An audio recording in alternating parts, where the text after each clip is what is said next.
speaker, Mark Hardcastle, is going to talk with us about creating extraordinary lives. Mark graduated from the U.S. Air Force Academy in 1982 and spent 9 years as a military pilot. Today he flies for United Airlines, writes, speaks, and teaches music to young members of Colorado Children's Choral, and is an associate broker with Keller Williams Realty, DTC. Mark has recently published his first book, The Symphony of Your Life, Restoring Harmony When Your World is Out of Tune. It will be for sale after the presentation. With that, please help me welcome Mark.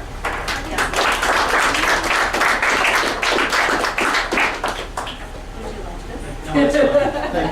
Thank you.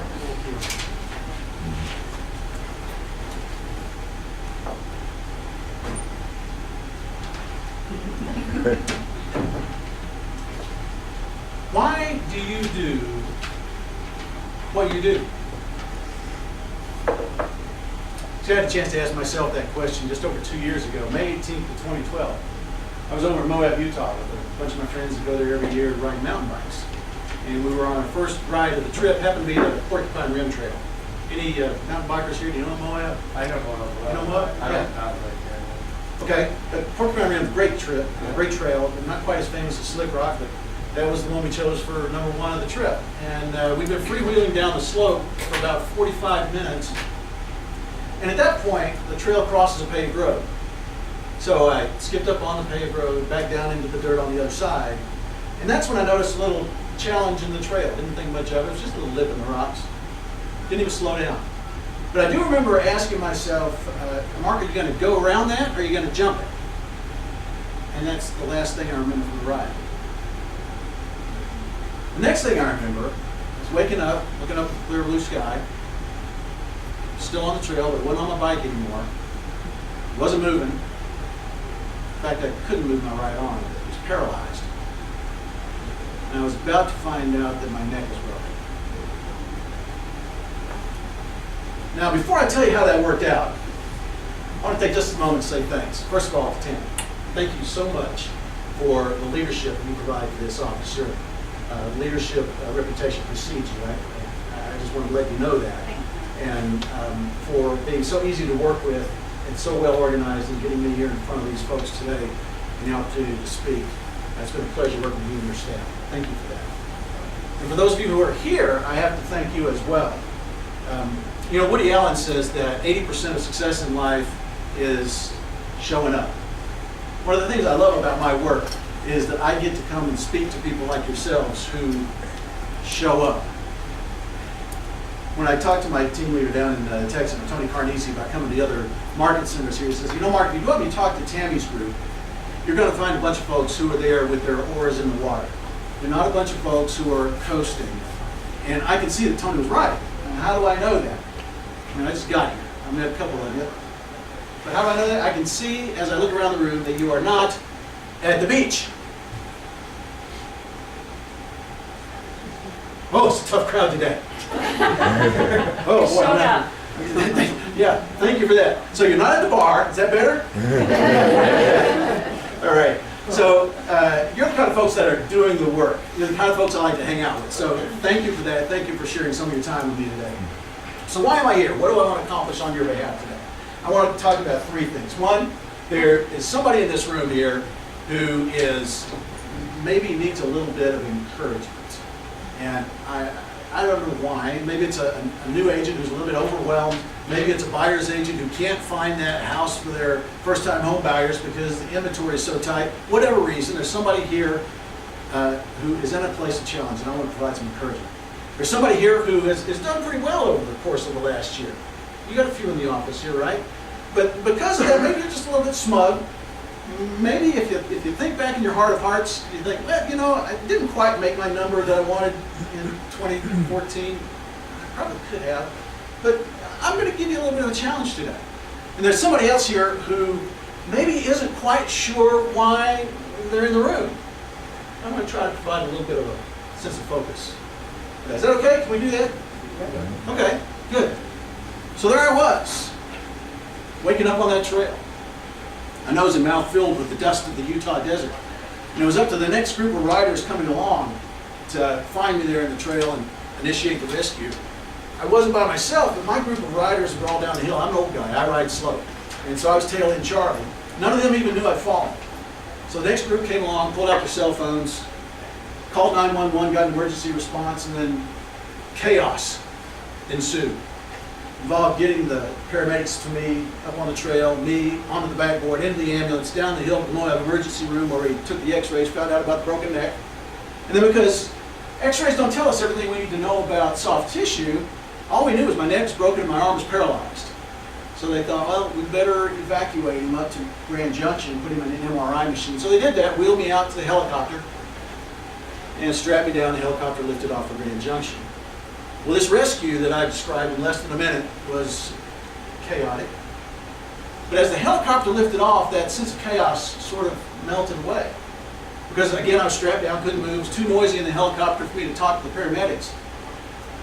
And while the jet engine was loud, it was steady, a steady drum. And I found myself thinking about my situation. And the question that came to me, and I couldn't push it away, was, Mark, how much worse is it going to get? Right arm's gone, neck's broken. Gonna lose your left arm too? What about your legs? Legs are going to quit working before you even get to Grand Junction? And if you go just a little bit further down that trail, you can get to a pretty dark place. I'm not going to say it out loud. I'll let you get there on your own.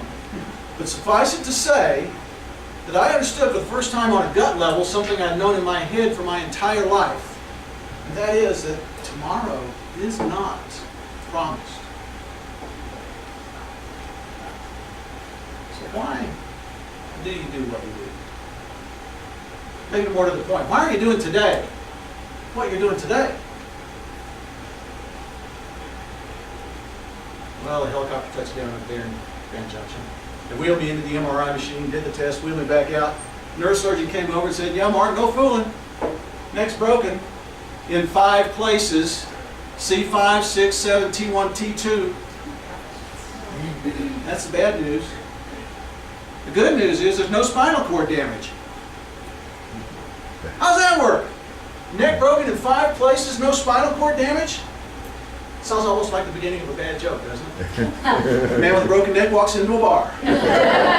Yes! Yes! They are alive. But Doc, what about my arm? It's paralyzed. Yeah, Mark, the nerves that control your arm are badly bruised way back up here at the nerve root. But it's outside the spinal column, so it'll likely recover. And sure enough, within just a few hours, I began to regain function in my right hand. So at that point, I was given a great gift from the universe. Now, it's not what you're thinking. You're thinking, yeah, no fooling, sport. You broke your neck and got to live to tell the tale. Okay, that's a nice gift. What I'm talking about is what happened next. See, the neurosurgeon came over and trussed me up on this with this cervical collar. Is it down there? Yeah. This very one. And said, for the next 90 days, don't take this collar off for any reason. Whatever you do, eat, drink, sleep, shower, whatever you do for the next 3 months, do it with this collar around your neck. Well, as you can imagine, that kind of put a cramp on my style during the summer of 2012. See, this watershed event in my life had brought my life to a sudden stop. And for the summer of 2012, I was forced to be still for a change. And that was the gift. It's the gift of time to think about the situation. Anybody here ever lived in Argentina? No? You know, one of these days I'm going to ask that question. Somebody's going to raise their hand. One of my colleagues at the Children's Corral is an Argentinian woman, grew up down there. And she tells me that in Argentina, when someone has a watershed event like this, they get a new birthday. Isn't that a great custom? Isn't that beautiful? They get a new life. So there I was, summer 2012, thinking about my new life. I got to ask myself that question I asked you a few minutes ago. Mark, why do you do what you do?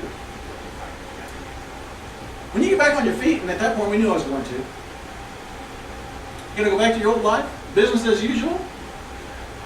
Or are you going to use this opportunity to do something different? To somehow change your world for the better?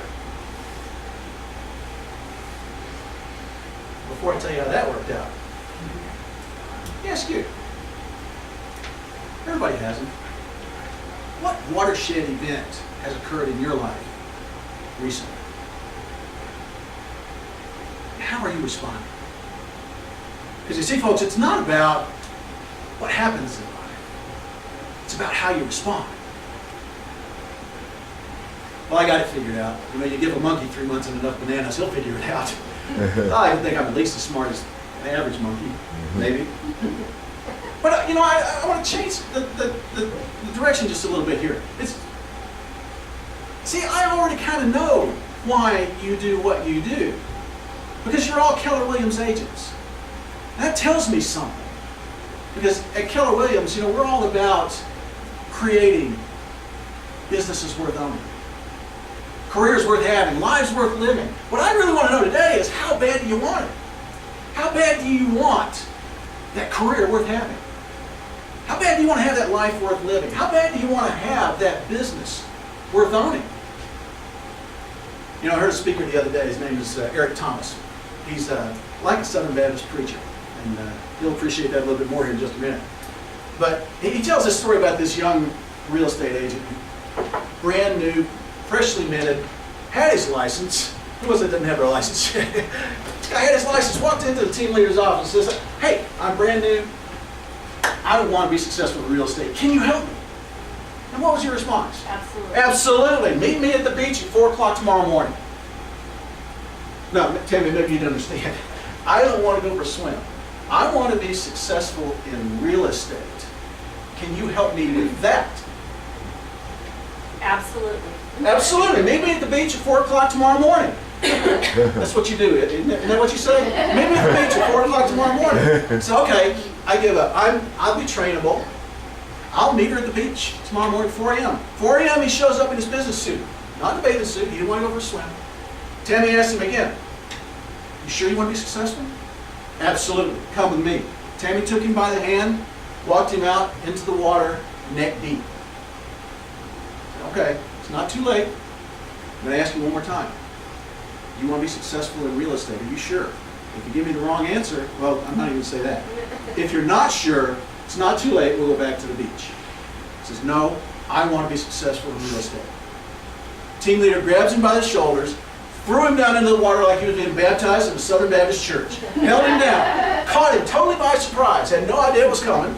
Feet were out from under him, struggling under the water, wanting nothing more than, well, I don't know what he wanted. Let's go back to Held the him beach. down, held him down, held him down. Finally, just before he passed out, raised him back up. This is where we find out what he wanted. In fact, you already know what he wanted. Team leader looked at him and says, "Okay, while I was holding you down in that water, what did you want more than anything else in life?" Somebody answer the question. What did he want? Air. Air! He wanted to breathe. So team leader says to him, "Okay, when you want to be successful in real estate more than you want, as much as you wanted air while I was holding you down, you will be successful in real estate. You got to want it more than food.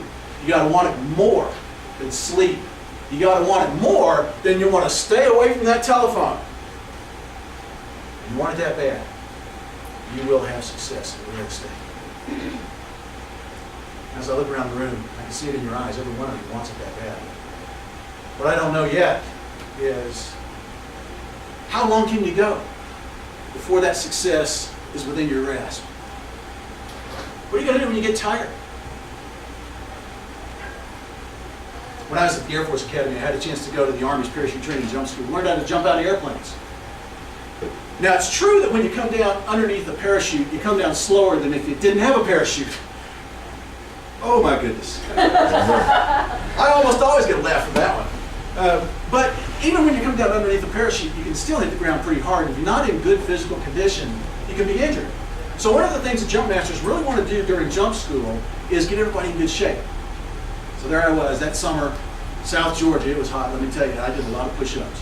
I did a lot of sit-ups. Middle of the second week, it was a 3-week course. Did I already say that? 3-week course, jump school. Middle of the second week, I showed up for training. Jump masters were there. They said, "Okay, today we're going to go on 1 mile conditioning run." So off we went. And let's just say they set a brisk pace. And then they got faster. and faster again. So by the time we got close to the end, we were at a full-bore, all-out sprint. Glad to see the finish line coming up. Well, that was the point where they started to kind of tease us a little bit, kind of taunt us. Oh no, we were just kidding. We're not going for a 1 mile run. We're going for 2. So let's get after it. As soon as they said that, of course, there were several of the guys that dropped out of the formation rest. They just knew they couldn't go another mile.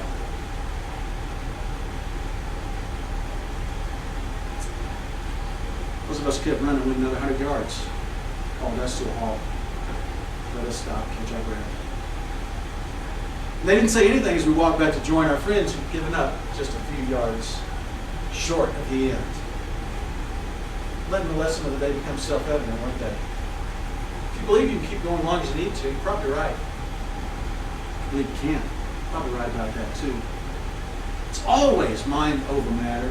You can keep going as long as you need to. You just need to know you can. But again, what if you get tired? Do we have any ALC people in the room? ALC people, raise your hand. 1, 2, anybody else? How many of you got on your ALC? Half dozen, 9? Okay. Do you all know who they are? Do you have pictures on the wall? Well, we just got a new one, so not yet. Okay, all right, good. When I was a new agent, I didn't know who they were. But here's the thing. I failed that day, even though I was one of those that kept running. Why do I say I failed? Because this guy right next to me is one of them that quit. See, I didn't know he was about to run out of gas. If I'd known, I had enough.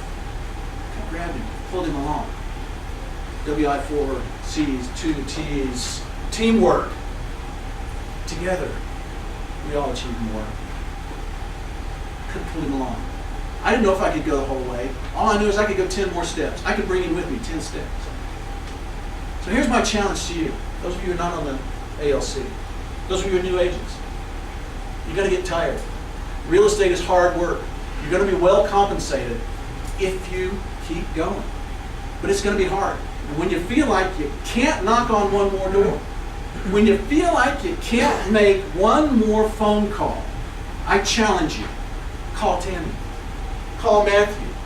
Call somebody on the ALC because they have the resources to keep you going until you can go again on your own. For those of you on the ALC, my challenge from you is to look out.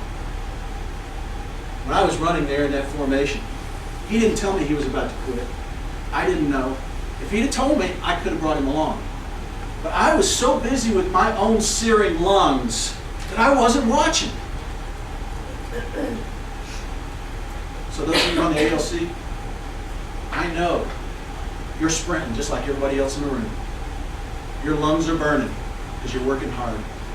I would challenge you to look around. Come away from your own searing lungs every few minutes to just look around and see who's about to run out of gas. See if you can't reach out, bring them along. Folks, it's been great to talk with you today. We're going to go out here in just a few minutes. I'd love to sign a book for you, but before I go, I'm just going to ask you to do this. When you go back to your businesses, you're going to have great successes. I can see that. The challenges are going to come up. When those challenges do, think back to that preacher, Eric Thomas, how he taught us how to feel how badly you want it. And think about those jump masters who taught us that we can keep going as long as we need to. You'll do those two things for you as you go back out to your business. You can't help but have an extraordinary life. And there'll be no doubt in anyone's mind, most importantly, no doubt in your own mind, why you do what you do. It's been a pleasure for us. Thank you so much for listening.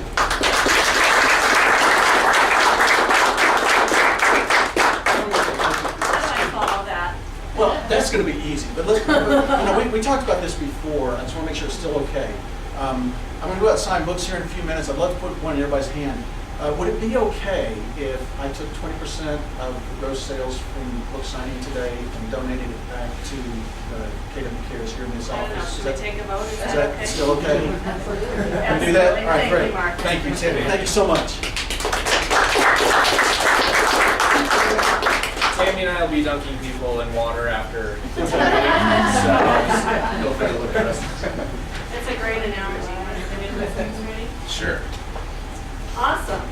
I really do feel like that's tough to follow. Thank you, Mark. My pleasure. Thank you. Yep. All right, you guys have been busy. Lots of new listings on the market. You're not quitting. You're like, the finish line is the end of the year, right?